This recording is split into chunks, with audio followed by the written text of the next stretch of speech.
There she is with the motor put on it. Front end sitting pretty low, but once I get my new front hubs and stuff in, she'll raise it up a little bit. Sitting a little lower in the front. And what it is, the rear, just got the motor sitting on there for now. Just kind of look at everything. But I believe she's going to work out pretty good. Still may end up lowering the rear end of it a little bit. Try to get it just a little bit more on the ground. So, not nothing major.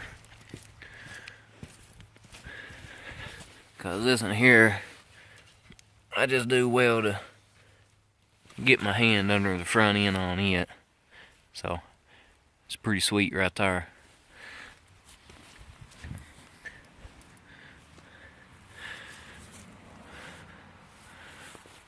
So, she's getting there. Do a little bit more cleaning on her. Get some stuff leveled out just right. Everything should be okay. I'm gonna try to fire it up tomorrow. I'll post a video of it running on there tomorrow and see what she looks like. I've got the pulleys and everything for it. Right there's a pulley. That's a 3-inch pulley to put on the Peerless transmission. I've got a 7-inch right here for the engine, so it should give it a real good gear ratio there. I don't know if you could quite see it or not. Right there, 7-inch wide.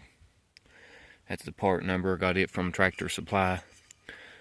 Also had to weld it on. Some of the weld done pretty good.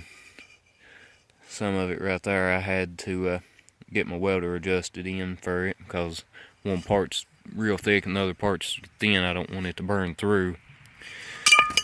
It ain't got a really deep V-notch on it, so that's a good thing right there. Most of them got a deep V-notch in it. Instead of it being a regular 7-inch, it's more of like a 5.5 to 6 by the time you take up all the V-notch right there, and it ain't but a 1/2 inch deep, so that'll work there. Right there, the sprocket. That's a number 41 chain. What it takes to run it. Right here, I don't know if you can quite see, but right there's for the sprocket and the brakes and everything. I'm running disc brake on the rear, and I'm going to put disc brake on the front of it also.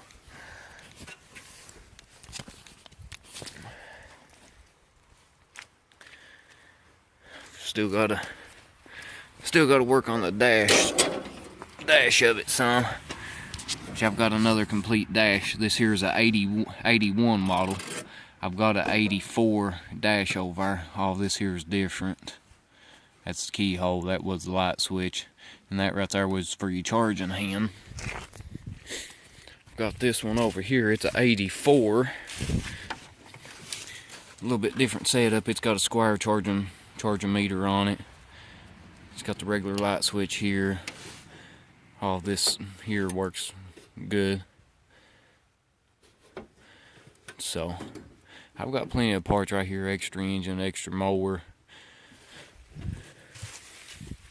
I've got go-kart parts, 4-wheelers, everything like that.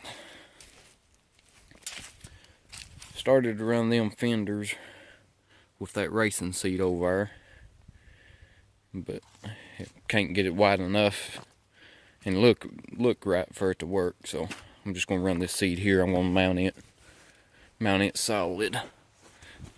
I'm gonna mount it solid down to the rear body of it right there. Just take the body off in one piece. This here is a solid frame, pretty much, about like a unibody. It ain't got a frame under it. All this right here, that is your frame. That's all you support. thought about boxing it in on underneath of it, give it a little bit more support, be a little bit more sturdy. Still gonna figure out the exhaust on it because it's coming up right there and it's a hitting my starter, and on the other side it's a hitting my oil filter. Right there it's hitting the oil filter.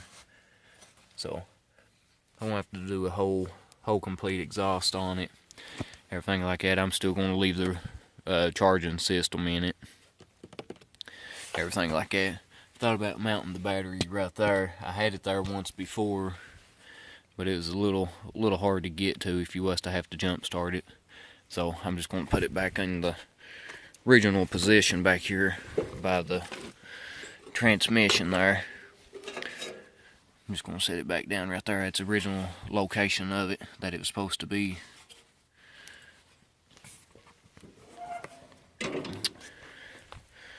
But overall, it's coming together good.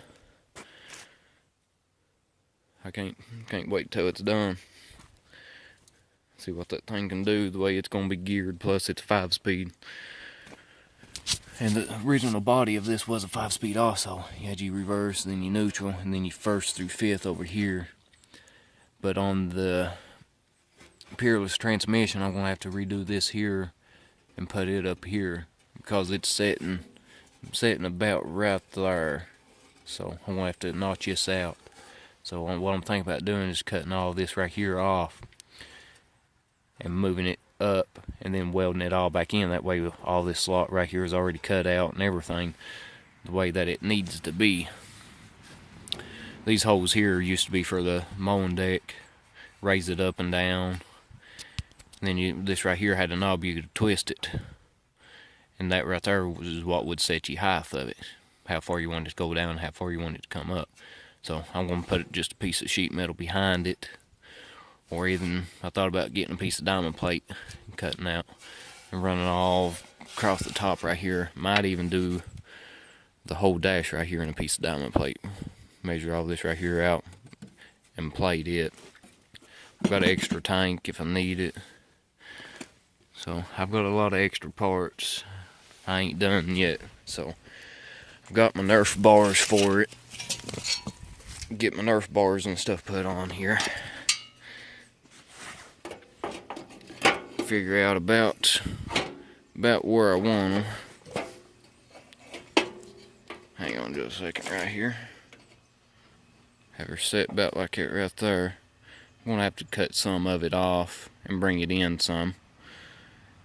But I got both of my Nerf bars made and painted just a little bit to keep them from rusting. That was the rear end that I had in the mower. It's got a little bit better gears in it. It's also a 5-speed, but I figured I'd just go with a go-kart rear end.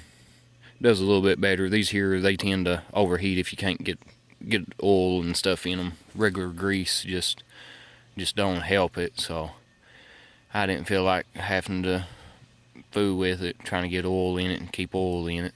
So I just went with a regular go-kart rear end, which it works out a little bit better.